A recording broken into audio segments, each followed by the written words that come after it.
Hello everyone! Welcome to Nereasan Channel.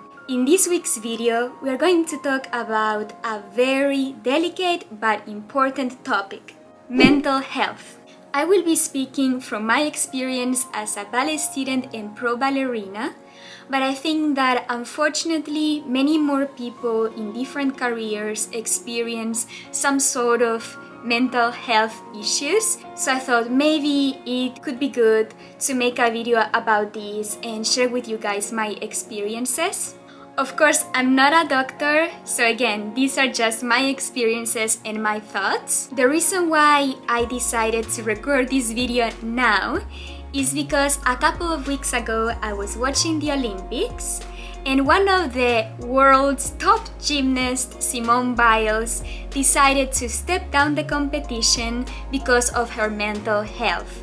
Simone Biles is one of the greatest US gymnasts, and everybody was expecting her to deliver an amazing performance. But she announced that her mental health wasn't in the right place for the competition, so she decided for herself and the team to step down. She received a lot of criticism in a bad way, in a good way because of this, and I just started thinking, as a pro ballet dancer, what would you do in this situation? I don't know if ballet and gymnastics share a lot of things in common, but what I can see is that both careers require a lot of determination, focus, and discipline from a very young age.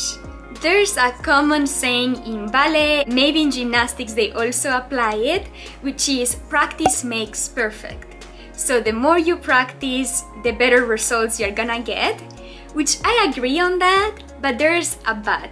Sometimes, even though you practice and practice and practice, for some reason, one day you're not able to do 3 or 4 pirouettes, or you're not able to jump as high, and you ask yourself, okay, yesterday I was able to do it, why I can't do it today?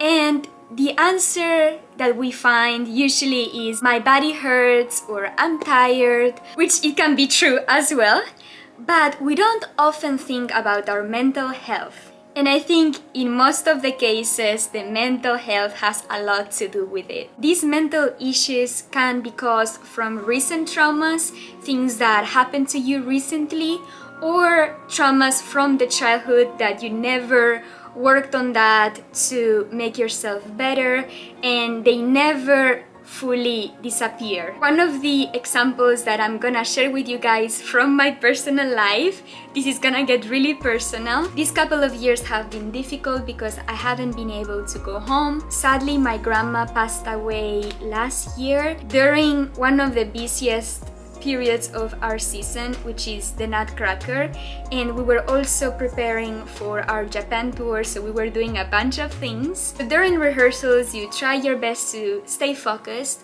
but what happened to me, I forgot the choreography. I started doing footes to the right side instead of the left. I practiced so many times footes to the left, but for some reason I kept doing them to the right. I didn't realize what was happening with me. When I started forgetting the choreography, I panicked because the shows were really close. I remember that I was crying in that rehearsal, and it was because my mind wasn't fully there. Most of the times we don't realize how much these traumas can affect us during our rehearsals or even performances.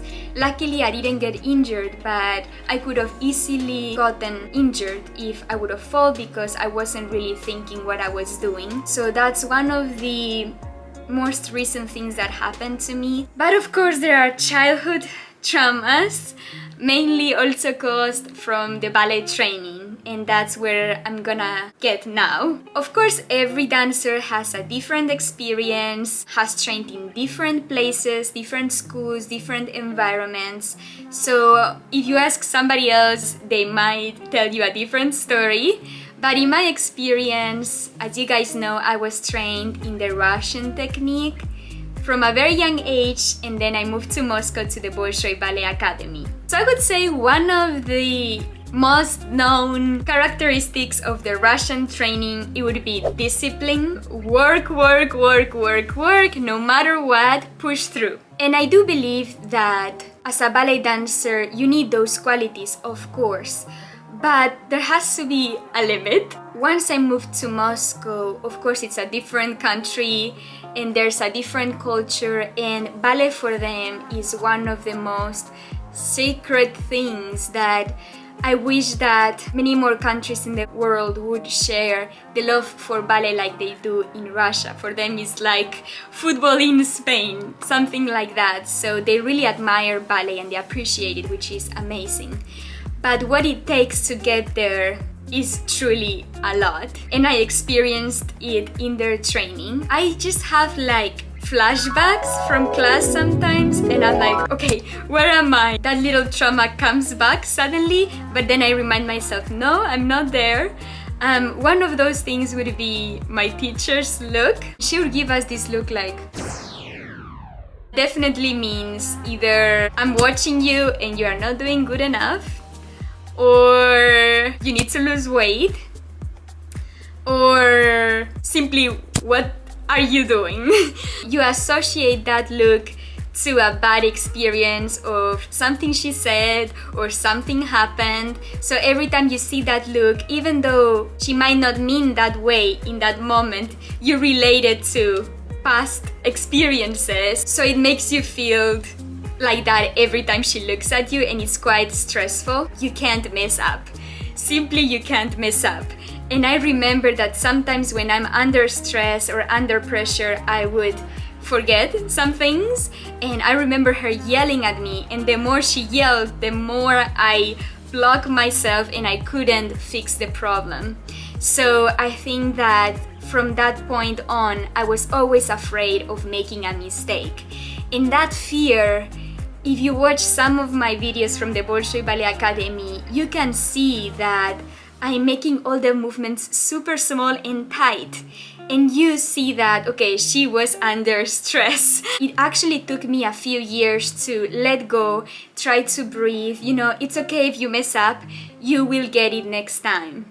And when you're afraid, you can't dance. So I think in ballet training, especially when you are teaching young kids and teenagers, you really need to approach them differently. I learned this because, for example, my teacher would say something to a student and she would be like, oh, whatever, or like, I will work on it, but I don't really care, right?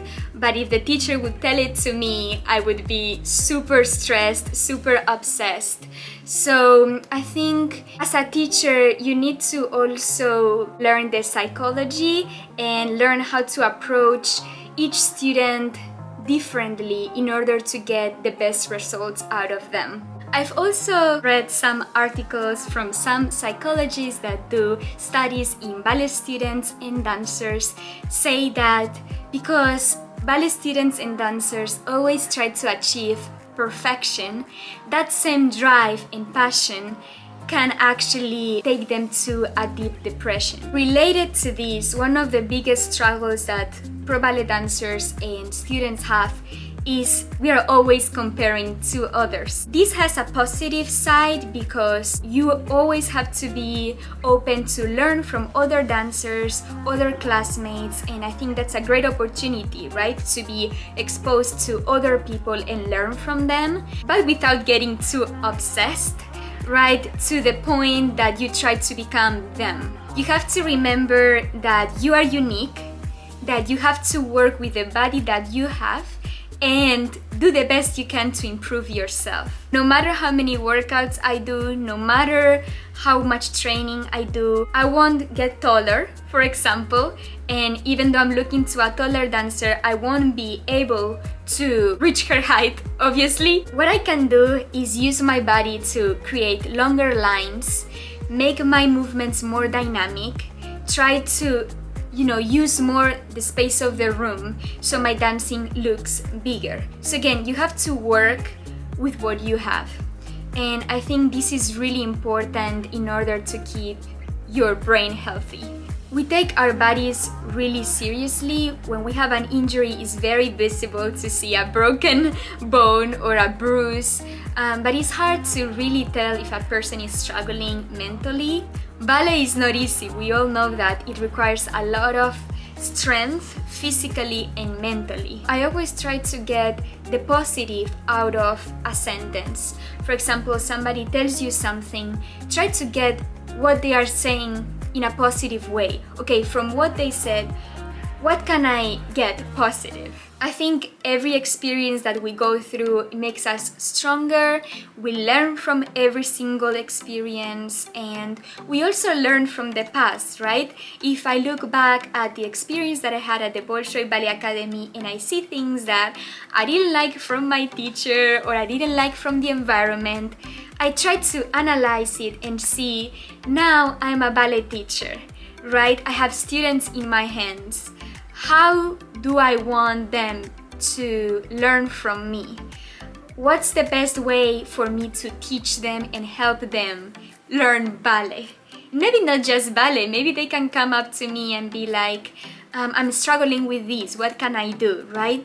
And be more open-minded. If you see some students that are very determined and I can like identify myself in them, I will be more gentle. I will be like, okay, you're struggling, I can see that, let me help you. If I see a student, maybe it's a little bit more goofy, you know, you need to also explain. You need to be disciplined, right, in order to achieve things. So it all depends on how to approach each different personality in the students. There are so many other topics about mental health, but personally, I don't really see myself talking about them, because I didn't really experience them. Maybe if you guys want to leave them in the comments, things that you have experienced in your ballet career, ballet life, or even in your regular life as well, please feel free to let me know in the comments your experiences. I will read through them and let's help each other in the comments. I think this is one of the benefits that having a YouTube channel has, is that we can also connect more people, and through all of our experiences we can make the world a better place. So I hope you guys enjoyed this video. I hope you guys liked hearing my experiences and you can understand my personality better. I'm not done yet, of course I have work to do. I tend to take everything very personally because that's just how I was raised and how my ballet training has always been, being kind of like aggressive on me. But I'm trying to learn how to let go, take the positive of the things that they have to tell me. Maybe sometimes it won't be in a pretty way, but that's okay. The best you can do is every day go to the studio or every day go to your work and try to do the best you can. If for some reason you don't feel good physically or mentally, it's okay to say, I'm not feeling well. Maybe it would be a good idea for me to take a personal day. If your brain is not in the right place, you can get injured and that will actually affect your career in a long run. So sometimes to take a step back is actually taking 10 steps forward. So I think that's my final message for you guys. Take care of yourselves. We only have one body, we only have one brain. If you guys enjoyed this video, give it a thumbs up if you liked it. Feel free to share this video with the people that you think might need it. And if you want to watch more videos like this, more ballet vlogs, more interesting topics that I'm gonna share with you guys, please subscribe to Nereasan channel. I love you guys. Please be safe, stay healthy, and I'll see you guys next week. Love you all. Take care. Bye bye.